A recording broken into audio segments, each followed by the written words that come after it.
So there's a verification process that you can go through to be as sure as possible that the person in Gaza is the person that they say they are.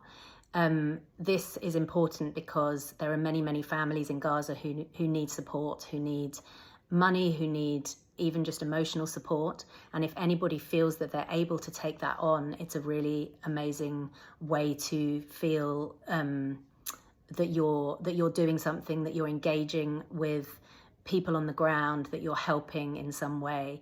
And so this is what happened. This is how I made contact with Is in the first place. And the verification process is as follows. You ask the person that you're speaking to for a photograph of their passport and their ID next to their face. And ideally, if possible, you would find some way of making sure that you know that it is the day, that exact day. However, that's not always possible because it's not like they have a newspaper that is just available. Or so I would say that's a secondary to the initial verification process. And a video call is a really, really brilliant way of verifying somebody. A video call where you can meet their family, where you can see their surroundings, where you can be clear and sure that they are in Gaza.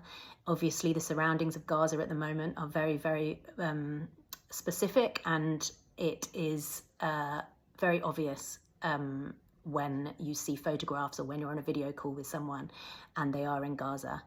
And then the third thing you can do is to try to find out on Instagram how long their account has been active.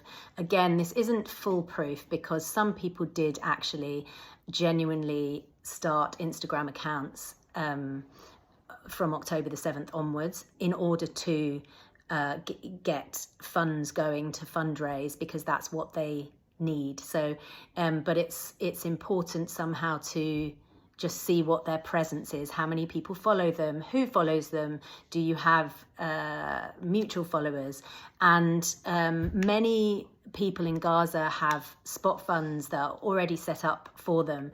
And I want to be clear that most of those, they are unable to set up their own spot funds. So most of those people have spot funds that are set up, spot funds or Chuffed or some other fundraiser that is set up by another person, usually somebody in Europe or the UK or America.